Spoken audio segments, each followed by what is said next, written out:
defending. I think it's like.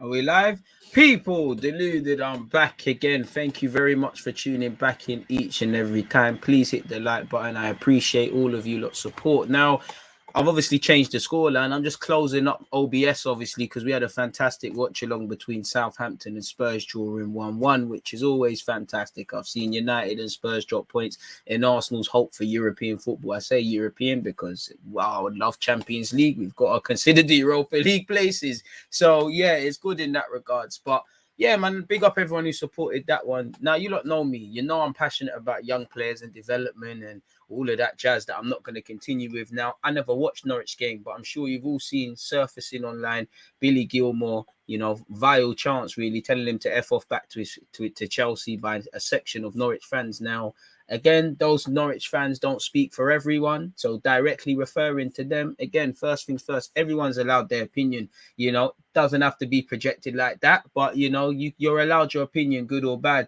It just, once it goes past the top, once it goes over the top, and I feel sorry for Gilmour. Reality is nobody cares that he's Chelsea's golden boy. This is what I love about loans. You know, when you're told you're so special like Billy has, and you're going off and you're into the harsh world of reality, you're not, you know, you're in the big world now. You're in the Premier League. People are trying to fight to stay in the league, etc. You know, in theory, the loan was set up to be a good loan. Norwich, in theory, play possession-based football. In reality, it just looks like, in hindsight, Billy Gilmour needs to go to a team where they're in the better health. They're not necessarily fighting for the league. They're playing football. They're on the front foot a bit more, because it's not that he's not a fighter. He puts himself about. I just feel he's a bit different, where you look at someone like Conor Gallagher, you can slap him at a West Brom, and, you know, Crystal Palace are excelling right now, but their job was to stay in the league. Them, man, they are different sort of midfielders.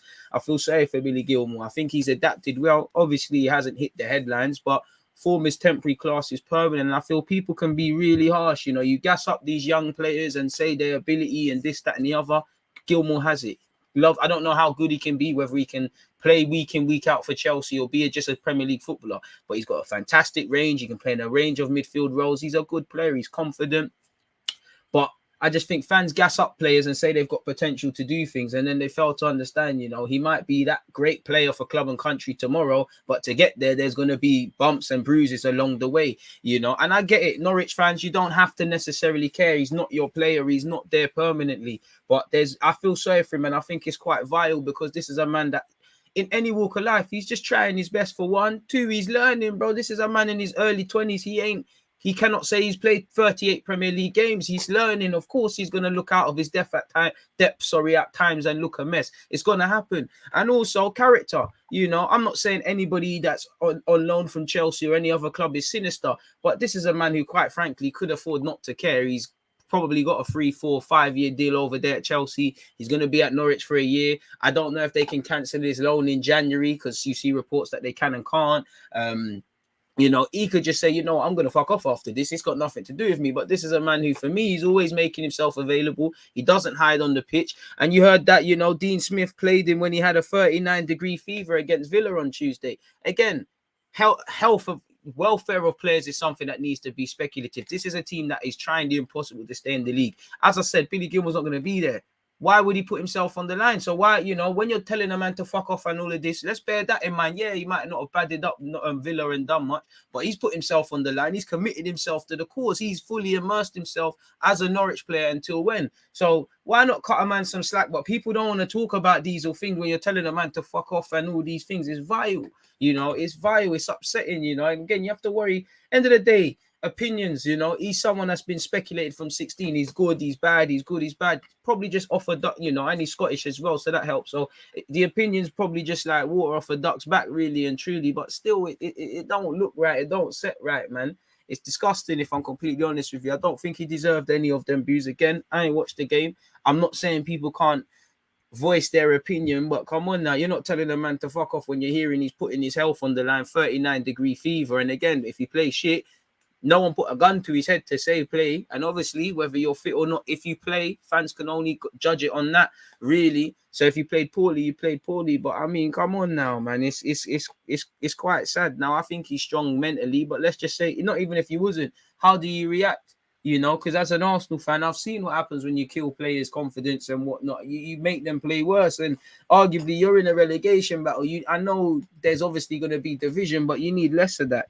You know, the beautiful thing about Billy Gilmour is that he's going to go back to Chelsea. Norwich are going to go down, and you know this will just be a testing period. He's just got to learn it, use it to develop, and remember that football, you're only as good as your last game, you know, because if he starts playing well in the next 2 games, they'll be singing, don't go back to Chelsea, we want you to stay, and all of that jazz. So keep your head up, Billy, man. Tough moments. Again, a football career is never going to be that. He's a special talent. He's a good player. It was never going to be slapped in the Premier League. You play amazing every week for the rest of your life. He still needs to develop, still needs to learn. And, you know, one thing I don't like about what he's been subjective to, but I think it serves as a reminder that, you know, this is the harsh realities of football. They don't love you that much. Things can change at a drop of its hat, positively and negatively. So he's got to use this adversity to channel him. And really, me as an Arsenal fan, I've got no relevance to this. But right is right and wrong is wrong. So I just wanted to offer my 2 pence and my 5 minutes. So on that note, please let me know if you've got any by commenting. Hit the like button, subscribe, do all of that good stuff.